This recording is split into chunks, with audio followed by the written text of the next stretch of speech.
আসসালামু আলাইকুম। জনপদের খবরে আমন্ত্রণ জানাচ্ছি আমি আনিকা জাহিন। এখনকার এই সংবাদ আয়োজন একই সঙ্গে চ্যানেলের ইউটিউব চ্যানেল এবং চ্যানেলের ওটিটি প্ল্যাটফর্ম আইস্ক্রিনে লাইভ স্ট্রিম হচ্ছে। দেশের অপরাধ জগতের ত্রাস ও শীর্ষ সন্ত্রাসী সুব্রত বাইন ও তার সহযোগী মোল্লা মাসুদকে আটক করেছে সেনাবাহিনী। মঙ্গলবার ভোর ৫টা থেকে সকাল ৮টা পর্যন্ত সেনাবাহিনীর ৩ ঘণ্টার অভিযানে কুষ্টিয়া শহরের কালীশঙ্করপুর এলাকার সোনার বাংলা মসজিদের পাশের একটি ৩তলা বাড়ি থেকে তাদের আটক করা হয়। অভিযান চালানো বাড়িটি স্থানীয় মীর মহিউদ্দিনের। ৯০-এর দশকে মগবাজার সহ ঢাকার অপরাধ জগতের আলোচিত নাম ছিল সুব্রত বাইন। আধিপত্য বিস্তার করে দরপত্র নিয়ন্ত্রণ ও বিভিন্ন স্থানে চাঁদাবাজিতে তার নাম আসা ছিল তখনকার নিয়মিত ঘটনা। এসব কাজ করতে গিয়ে অসংখ্য খুন এবং জখমের ঘটনাও ঘটেছে। তার নামে এখনও ইন্টারপোলের রেড নোটিশ জারি রয়েছে। তাকে ধরিয়ে দিতে তখন স্বরাষ্ট্র মন্ত্রণালয় পুরস্কার ঘোষণা করেছিল। আর মোল্লা মাসুদ রাজধানীর মতিঝিল ও গোপীবাগ এলাকায় সন্ত্রাসী কর্মকাণ্ড করতেন। সুব্রত বাইনের হাত ধরেই মোল্লা মাসুদ অপরাধ জগতে জড়িয়ে পড়েন।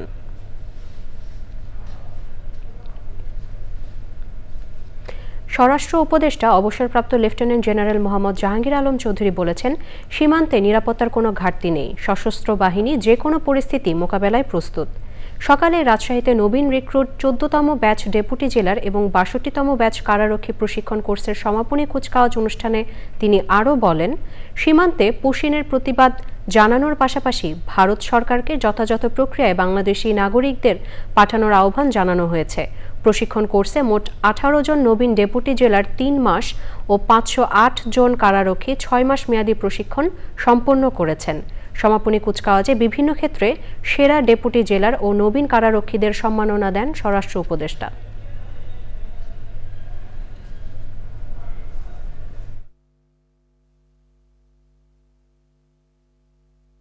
সীমান্তে পুশিনের সংখ্যা বেড়েছে, এই জন্য আমরা প্রতিবাদও করেছি।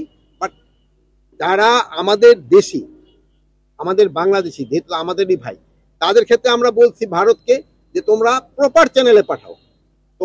আমরা যেমন যারা অন্যান্য দেশে যারা আমাদের দেশে অবৈধভাবে থাকে তাদের আমরা কিন্তু প্রপার চ্যানেল একটা আছে ওইটার ভাবে পাঠাই। বাট ওনারা এটা করতেছে না। বাট এই জন্য আমরা তাদের বলতেছি যে তোমরা প্রপার ভাবে পাঠাও। সে যদি আমার দেশের নাগরিক হয় আমরা অবশ্যই তারে আমরা অ্যাকসেপ্ট করব। কুড়িগ্রামের রৌমারী উপজেলার বড়াইবাড়ি সীমান্তে ভোরে ১৪ জনকে পুশিনের চেষ্টা করেছে বিএসএফ। সে সময় রৌমারী উপজেলার বড়াইবাড়ি সীমান্তে টহলরত বিজিবি সদস্যরা ৯ জন পুরুষ ও ৫ জন নারীকে বাংলাদেশের অভ্যন্তরে ঢুকতে বাধা দেয়। বর্তমানে তারা রৌমারী সীমান্তের ১০৬৭ 1S আন্তর্জাতিক পিলারের কাছে অবস্থান করছেন। তাদের মধ্যে খায়রুল ইসলাম নামে একজন প্রাথমিক স্কুল শিক্ষকও রয়েছেন। ১৪ জনই ভারতের মুরগাঁও আসাম জেলার মৃত্তিকির ভিটা থানার বড়বেটা খান্দাপাড়া এলাকার স্থায়ী বাসিন্দা। রৌমারী থানার officer in charge Lutfor Rahman push in চেষ্টার ঘটনা নিশ্চিত করেছেন। একজন এলপি টিচার মানে প্রাইমারি টিচার, আমার স্টেট হইল আসাম, ইন্ডিয়ার আসাম।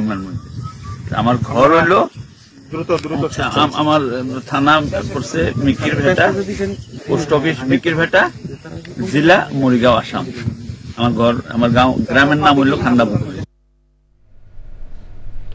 নিয়মিত মামলার অংশ হিসেবে সাবেক সংসদ সদস্য ও কণ্ঠশিল্পী মমতাজ বেগমকে সকালে মানিকগঞ্জের চিফ জুডিশিয়াল আদালতে হাজির করা হয়। সকাল ৯টার দিকে কড়া নিরাপত্তার মধ্য দিয়ে কাশিমপুর কারাগার থেকে মমতাজ বেগমকে আদালতে নেওয়া হয়। কোর্ট ইন্সপেক্টর আবুল খায়ের জানান, নিয়মিত মামলার অংশ হিসেবে সিংগাইর থানায় একটি হত্যা মামলার হাজিরার জন্য মমতাজ বেগমকে আদালতে তোলা হয়।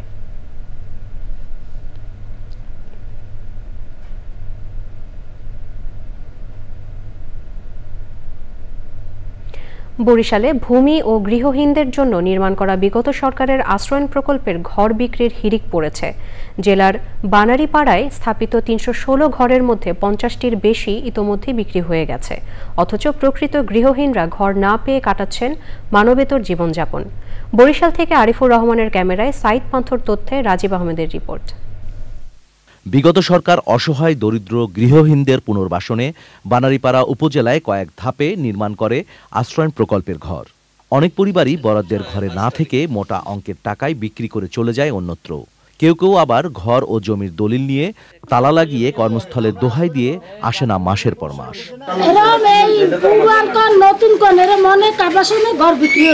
অভিযোগ, মুক্তিযোদ্ধাদের নামে ঘরে নেই আসল মুক্তিযোদ্ধা।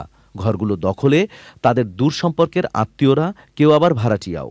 স্থানীয় প্রশাসনের দুর্বল তদারকিকে দায়ী করছে প্রকৃত ভূমিহীনরা। অনেকের তদন্ত করতে গেলে অনেকের ঘর বাড়ি জায়গা জমি আছে মূলত, আর অনেকে যারা নাই আজও অনেকে পায় নাই। ঘর ভাড়া নিয়ম বহির্ভূত, তদন্ত করে ব্যবস্থা নেওয়ার কথা বলেন নির্বাহী কর্মকর্তা। যদি কেউ অনিয়ম বা অসদব্য অবলম্বন করে থাকে সেক্ষেত্রে আমার সার্ভেয়ার তহসিলদার সেখানে যাবে, যদি কোনো ভুল ত্রুটি পায় আমরা সে ব্যবস্থা নেব। দ্রুতই তার বন্দোবস্ত বাতিলের জন্য সুপারিশ করে আমরা জেলা প্রশাসক স্যারের কাছে আমরা নথি পেশ করব।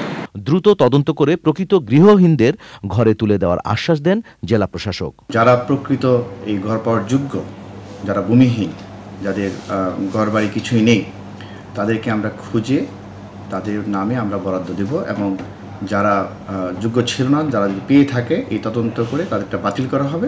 বিগত সরকারের করা আশ্রয়ণ প্রকল্পের এসব ঘর বরাদ্দ ছিল মুক্তিযোদ্ধাদের। টাকার বিনিময়ে সেগুলো বিক্রি হয়ে বঞ্চিত হয়েছেন প্রকৃত গৃহহীনরা। তাই আগামীতে সরকারের বরাদ্দগুলো যেন হয় স্বচ্ছ ও জবাবদিহিতামূলক, এই প্রত্যাশা সবার। Rajib Ahmed, channel I. ভূমি কর ব্যবস্থাপনা সহ বিভিন্ন সেবা কার্যক্রম নিয়ে সারা দেশে চলছে ভূমি মেলা। পটুয়াখালীতে ভূমি সেবা অটোমেশনে বিদ্যমান চ্যালেঞ্জ ও উত্তরণের পথনকশা বিষয়ে সেমিনারের প্রধান অতিথি ছিলেন জেলা প্রশাসক আবু হাসনাত মোহাম্মদ আরেফিন। অতিরিক্ত জেলা প্রশাসক মাসুদুল আলমের সভাপতিত্বে বক্তৃতা করেন উপপরিচালক জুয়েল রানা, অতিরিক্ত পুলিশ সুপার মোহাম্মদ সাজেদুল ইসলাম ও অন্যরা। সাভারে মেলা উদ্বোধন করেন উপজেলা নির্বাহী কর্মকর্তা মোহাম্মদ আবু বকর সরকার। ভূমি ব্যবস্থাপনার আধুনিকায়ন, নাগরিকদের সেবার মান বাড়ানো ও সংশ্লিষ্ট কর্মকর্তাদের জবাবদিহিতা নিশ্চিত করার লক্ষ্যেই এই মেলার আয়োজন। মেলা চলবে বুধবার পর্যন্ত। আমাদের অফিসে ঢোকার আগেই তাদেরকে জিম্মি করে তাদের কাছ থেকে কোনো রকম অসাধু উপায় কোনো কিছু গ্রহণ করতে না পারে, এবং সবার জন্য জবাবদিহিতাটা, আমাদের জন্য জবাবদিহিতাটা নিশ্চিত হয় যে আমরা কিভাবে শুনানি করছি, কাকে কোন কেস খারিজ হচ্ছে, কোন কেস মঞ্জুর করা হচ্ছে, সেটা যেন সবার সামনে আমরা সেটার একটা উত্তর দিতে পারি। এজন্য আমরা গত কয়েক মাস ধরেই এই গণশুনানি চালু করেছি। দর্শক, জনপদের খবর আজকের মতো এ পর্যন্তই। একটু পর কৃষি সংবাদ দেখার আমন্ত্রণ জানিয়ে শেষ করছি। ধন্যবাদ সবাইকে।